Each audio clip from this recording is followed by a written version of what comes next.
Hi friends, ఇదే నేను చిన్నప్పటి నుంచి దాపెట్టుకున్న డబ్బు 6 మంత్స్ నుంచి దాపెట్టుకున్నా. దీనిలో మొత్తం చిల్లరే ఉంటుంది, నోట్లు ఉండవు. ఎందుకంటే నేను ఇది ఇలా చేస్తే ఎక్కువ వెయిట్ వస్తుందని, ఇంకా అలా ఉంటే కనిపిద్దని నాకు అలా ఉంటే ఒక రకమైన ఇష్టం చిల్లర ఉంటే. అందుకే ఎవరైనా ఇస్తే, ఎవరైనా లేకపోతే మమ్మీ డాడీ ఇస్తే దాన్ని చిల్లర చేసుకొని దాపెట్టుకుంటా. ఎప్పుడైనా మా మమ్మీ డాడీ 10 రూపాయలు ఇస్తే అందులో 5 రూపాయలు కొనుక్కొని 5 రూపాయలు ఇందులో దాపెట్టుకుంటా ఫ్రెండ్స్. అలా చేస్తా, మీరు కూడా ఇలాగే చేయండి. దేనికైనా పనికొస్తుంది.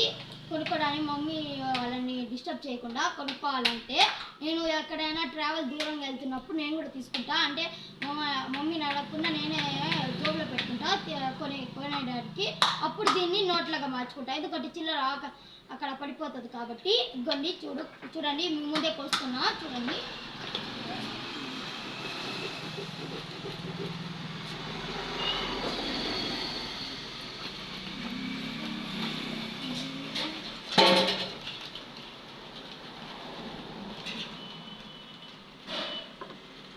ఇందులో ఎక్కువ 5 రూపాయలు ఉన్నాయి. 5 రూపాయలు నేను ఎక్కువగా దాపెట్టేది, ఎందుకంటే మా డాడీకి కూడా ఇది 5 రూపాయలు అంటే ఇష్టము.